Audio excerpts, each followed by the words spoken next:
Hey guys, Brian here from LCS. Thanks for stopping by the channel. And this video, which is going to be a little bit different than some of the things we've done in the past. Today I want to talk about some of the collections that I've lost or sold over the years. So I grew up in the 70s, so my first love was superheroes.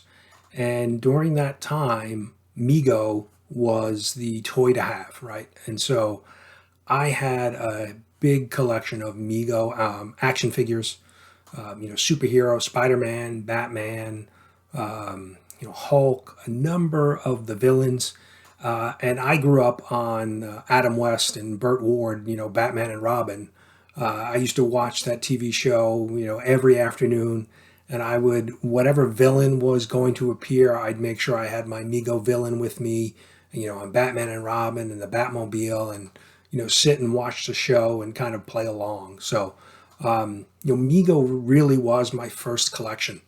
And I had, I don't remember how many figures I had, but I do remember having, the Batmobile, the Bat Van, which I don't, at the time I didn't realize, but I don't think there was ever a Bat Van in the universe. But the Bat Van, I had the Spider-Man car with the net that you could hit a button and the big spider web would fall down on the back and you could capture a bad guy. And the big thing I had was the Bat Cave. It was if I remember right, it was basically like a two-piece set that kind of snapped together, and you could keep everything inside when you weren't playing with it. But when you were, it would basically snap apart, and then basically you had this whole like entrance and things going on in the Bat Cave. And one of the things the Bat Cave came with was a little bat signal. So it was a little battery operated bat signal like that you would see on the top of the police headquarters. And I remember as a kid taking that thing with me everywhere, because what it did is there was a little button that you would hit and it would illuminate a little light bulb inside with a little stencil cutout of the bat symbol, and you could shine that on the wall and it would appear. And I would basically take that with me everywhere and just illuminate the bat signal. I remember just my parents were bowling one time, and I had it with me at the bowling alley, on the plastic chairs, flickering the light on and off and displaying the bat signal. So Mego was really my first, my first love and all the superhero toys. And that collection kind of went out of phase for me in like 1977. I'm not sure if you remember, but back then there was a big movie called Star Wars that was released. And so this was kind of my Toy Story moment where all of the superhero toys, went away, and I started collecting Star Wars toys. So for the next probably 6 years, I was just collecting Star Wars. I had a ton of Star Wars toys. Millennium Falcon. I remember having that. I had a TIE Fighter. I had an X-Wing. I had the Snow Speeder. I had the carrying case. So it was this like the rectangle shaped carrying case with a tray, or actually two trays that would hold about 12 different figures. It had 12 slots in the plastic little divider, and there was two trays. And I must have had that thing, overflowing with action figures. So basically every little slot had at least two figures stuffed in it. So there was, 12, like I said, slots times, and two trays. So that's 24, and at least two figures in each of those. So I had close to, 50 figures, bulging out of this case that I would take with me everywhere. I'm trying to think what else I had the Death Star. So similar to the Batcave from Mego, now the Death Star was kind of like the centerpiece, play set for Star Wars. It had like three different layers. It had an ion cannon. It had the trash compactor. It had a little bridge where Luke and Leia, could swing over. So, I mean, I had that, and I kept it in really good shape. And I think that's why I think I've always been a collector, at heart, because I always kept my toys in really good shape and would always keep all the little accessories.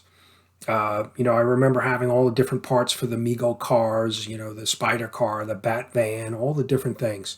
And then with the Star Wars, the same thing. There were a lot of little parts. The Death Star had a bunch of parts. There was like a little rope that clipped on for the bridge so that Luke and Leia could swing over. Within the trash compactor, there was like styrofoam, not styrofoam, foam rubber garbage in different colors cut out. So that was basically the garbage. And then there was the little creature that sat in the trash compactor, and he was like a little plastic green, creature that would sit in there. And I had all of those things. I always kept my toys in really good shape and did my best to keep all the accessories. All of the action figures had different weapons, between the lightsaber and the different blasters, and Chewbacca had his bowcaster, and I remember having all of that stuff. I had the land speeder, a snow speeder. I had the Jawa play set, so it was basically a play set with the crawler in the background, like cut out, and it had a couple little things that you could do with it. And I think probably the last thing that I had from Star Wars was the Jabba the Hutt like playset, and that was really 1983 Return of the Jedi came out, and that was the time when I really stopped collecting and playing with toys. 83, I was 13, so that was really kind of the cusp of putting toys away and not really playing with them as much as I did when I was younger. And from there, I transitioned into comic books. And so basically started collecting comic books, started reading comic books. So kind of the extension of, really, transitioning to the teenage years and moving away from, playing with toys and moving towards comic books. And so I collected probably from 83 to about 1990, 1991. So I had I'm a big Spider-Man fan. So I collected all of the Spider-Man books, Amazing Spider-Man. I probably had an early run from around issue 200 to at least 350. Just before, I remember because I didn't have the Venom, the first appearance of Venom and Carnage, was it 361 or Carnage in 361. I had, the 300, the McFarlane runs, all of the McFarlane art. Web of Spider-Man came out during that time. I collected the Spectacular Spider-Man. I collected the new McFarlane Spider-Man series. And back then, there wasn't a lot of variant covers or tie-ins. The only real big event back then that I remember collecting was Secret Wars, the original. So I had the complete Secret Wars series. I had issue number 8, the first appearance of Spider-Man in the black costume. I obviously had Amazing Spider-Man 252 when he appeared, when he came home and appeared in that book with the first appearance of the black costume. So I really had a good run of some vintage Spider-Man books. But over the years, as I shifted, I tried to keep really good, keep good care of the things that I had. I always saved them. But what happened was the Mego collection, once I transitioned to the Star Wars toys, I put the Mego collection away. And at the time, we had a detached garage, and we actually used the rafters. We had some rafters up there, and we used for storage.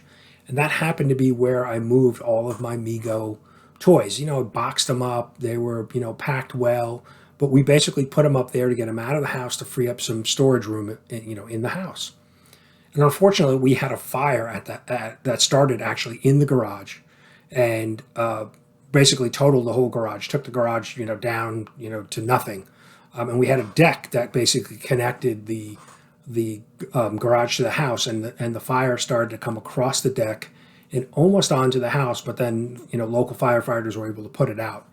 But I remember that being just a scary, scary scene. making sure we had everybody out of the house and animals out of the house, things like that. And I didn't really even realize that I had lost the toys. Obviously, there was a lot of things that were lost. We had my brother had a motorcycle in the garage at the time. There was a lot of tools and other things, but luckily nobody was hurt.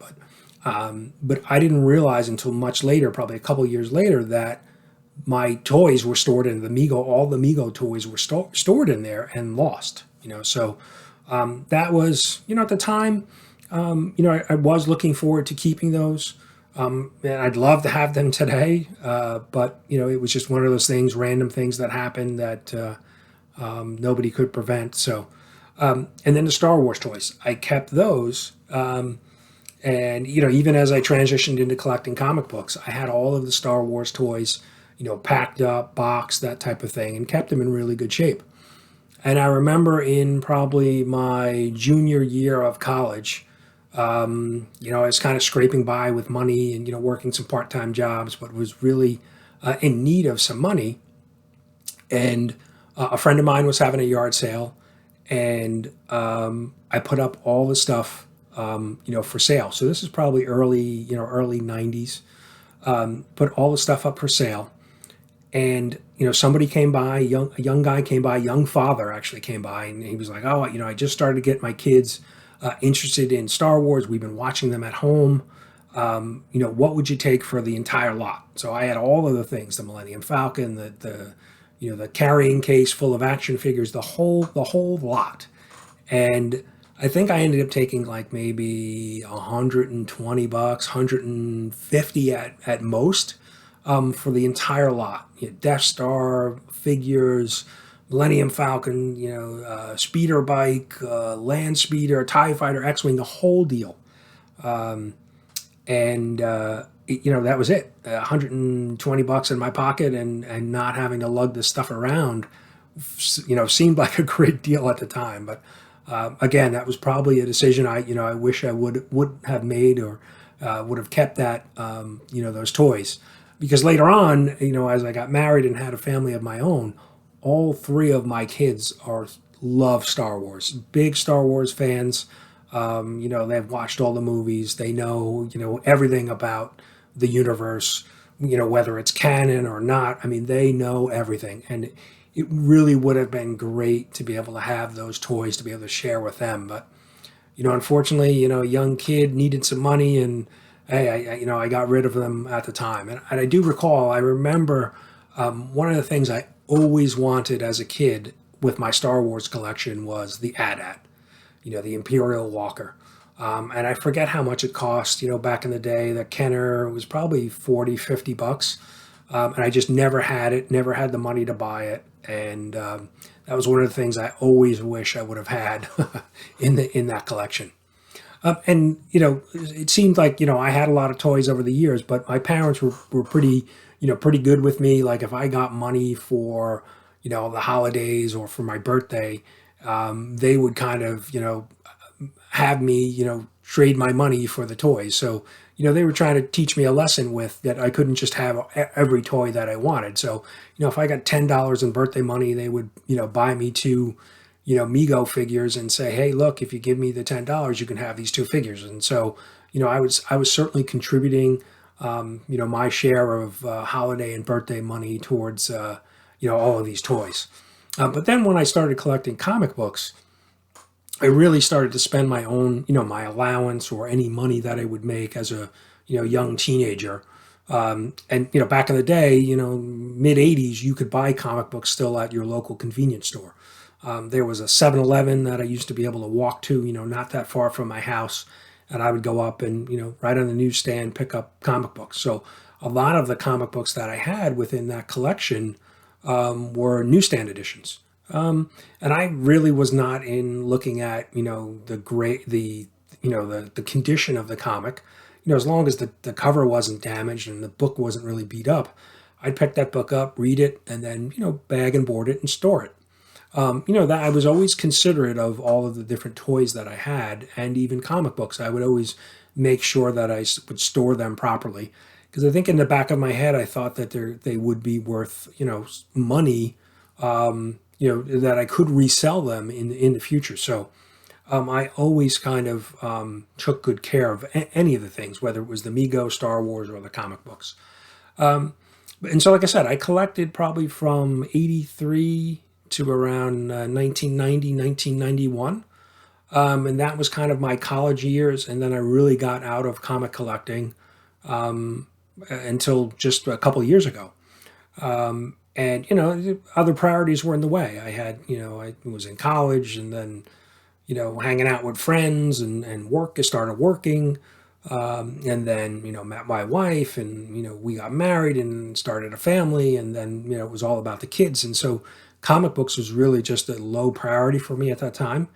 And now, my kids are a little bit older. They're, out of high school now and involved in their own things, working in college and those type of things. And so I've had some time now to be able to dip back into comic book collecting.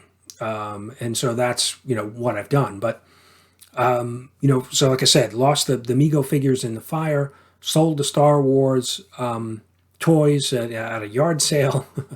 And then, my the comics that I had from the early 80s, when I started to get back involved in the comics about 2 or 3 years ago, my first thought was, well, maybe I can finally get rid of, start to sell these comics. Maybe they have value. And I started looking around at some of the, different price lists and Go Collect, things like that, and realized that I had a number of books that were, had some value to them. And I started to sell them. So all of the books I had were raw. I had no idea even how to get a comic book graded. I didn't even know that much about grading a couple of years ago. And so I was a little naive and started jumping in, and I listed a number of the books on eBay, and the books sold, pretty quickly. They were all in pretty good shape. They were, like I said, stored properly over the years, but moved around a lot, right? In my early 20s, I moved to a couple different, apartments. Then we got married and moved into a house, and they've been sitting at, they were up in the attic for a while, and the books were just kind of moved around and not really even looked at, but always stored properly. So they were as raw books, and many of them were newsstand editions. I was able to get a pretty good amount of money for them. Obviously, like Spider-Man 300 sold right away, 252, Secret Wars #8. And I really didn't know what I had. Because I was, out of comic book collecting for so long. And so I really wish I wouldn't have sold some of those books. I wish I would have done some more homework and really understood about grading. And I had no idea about, pressing and cleaning. I was truly just a collector in the early days, a collector, and I would read the books and collect them and just store them. I didn't really think of it as a true, money-making, possibility. And then, like I said, even when I first started selling on eBay, I was really naive to the whole, how the industry, where the industry was at with grading and cleaning and pressing and all of those things. So that was really a missed opportunity. But I'm not looking back. At this point, I've, kind of learned my lesson now. I'm collecting again. I'm buying new comics every week at, my local LCS. And, I'm not, I would love to have a complete run of, Amazing Spider-Man. But I know that's probably really going to be, out of my reach because the value of some of these books and obviously, the under, 100 issues are just incredibly expensive. So I'm not concerned about that. I'm going to collect going forward. I'm picking up the current Amazing Spider-Man run, from issue 1 that started, in 2018, all the way in. So I'm going to collect going forward. And what I'd probably do in with Amazing Spider-Man, I'll probably pick up some of the key issues. Wish I didn't sell my 300 and 252, but those things can always be replaced, always get back. So my plan going forward is to pick up some of those key issues, but just collect going forward. Collect new issues that I can buy for $4, $5, Venom 200 to $10. But those type of books going forward, and make sure I, obviously keep them in very good condition. I've sent books to be graded now over the last year, so I'm learning more about the whole grading process and cleaning and pressing and those type of things. So that's really it. I mean, those are the three like major areas of collections that I've had. Like I said, the Mego, Star Wars, and now comic books. And I feel like it was a missed opportunity. I know a lot of those things would be, certainly the Mego and Star Wars toys would be worth a considerable amount of money today. But I enjoyed them for years, played with them as a kid. And I was able to make, for the Star Wars, able to make a little bit of spending money that I needed at the time. And the same thing with the comic books that I sold.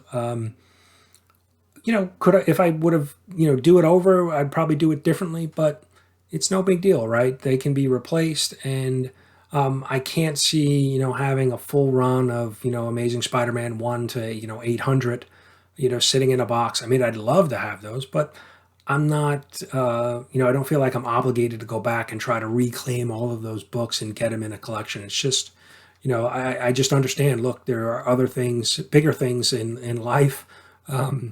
And I just don't have the money right now to be able to spend on on those books. So I'll pick up some keys here and there, and pick my spots of what books I get and what grades. But the plan is really to collect going forward. So that's it. That's really what I wanted to kind of review. I was thinking about my different kind of toys and collection phase that I've had through my my younger years, and it was pretty. They were like pretty defined, sections. The Mego from, probably 4 or 5 years old to about 7 years old. And then from like 7 to 13 was Star Wars. And then from 13 to around 20 was comic books. And then after that, life took over, and a lot of the stuff became low priority in my life. And now here I am, early 50s back, collecting comic books. So it's been an interesting ride over the years. So I wanted to share that and see what you guys think. And I'd love to hear what you guys have collected over the years. Did you go through like different cycles of collecting and different phases of different toys or characters or series? So drop those in the comments. Let me know what type of things that you've collected over the years, or played with as kids, what kind of toys. And as always, I appreciate you guys, watching the videos, liking the videos, commenting. The channel continues to grow. I think the last check I was at maybe 130, maybe 35 subscribers. So I really appreciate everybody who's subscribed to the channel. And I hope if you're not, I'd hope you consider subscribing. So, thanks for sticking around, and we'll see you soon.